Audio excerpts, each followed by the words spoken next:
Alors les centres ressources, ils sont issus d'une circulaire de 2006. Ils ont été créés pour permettre d'accompagner les professionnels qui prenaient en charge les auteurs de violences sexuelles dans leur pratique. Et plusieurs missions nous sont confiées. Donc il y a un ancien CRIAVS par ancienne région, on a à peu près 27 sur le territoire, on est fédéré au niveau national. Les missions principales, ce sont de donner des formations aux professionnels, de les accompagner par des soutiens d'équipe quand ils sont confrontés à des situations de violence sexuelle. On a également un gros centre documentaire pour les personnes qui voudraient pouvoir justement se documenter et utiliser des ressources pour accompagner les auteurs de violences sexuelles. Et puis nous avons également une mission de mise en réseau des différents professionnels qui prennent en charge les auteurs de violences sexuelles. Et enfin, nous avons une mission de prévention. Avec la création, il y a 3 ans maintenant, d'un numéro Stop, hein, qui est spécialement destiné pour les personnes attirées sexuellement par les mineurs, et qui peuvent contacter le CRIAF de leur région et avoir une écoute, une attention spécifique et une orientation aux besoins au niveau sanitaire. Je pense que la première chose, c'est de commencer par casser un peu cette dichotomie auteur-victime.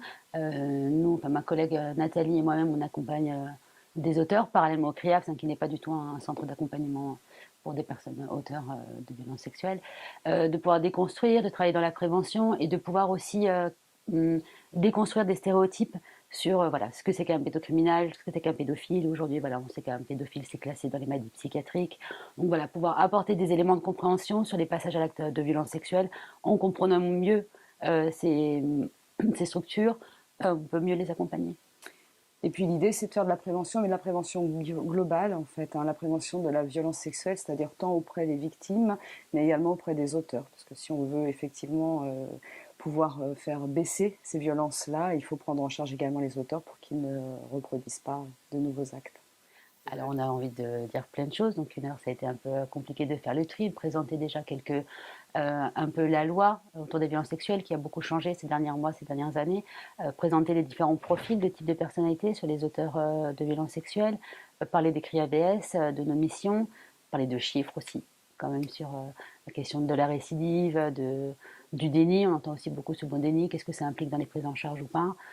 Présenter le dispositif Stop également, hein, il est important qu'il puisse se faire connaître. Et puis aussi présenter les modes de prise en charge auprès des auteurs, expliquer un petit peu comment ça se passe et pourquoi effectivement et comment on travaille. C'est difficile. Un Hein. seul Un message. seul message, oui. Moi, c'est celui de la déconstruction des stéréotypes et surtout, travail pour moi qui est essentiel, c'est celui de la prévention.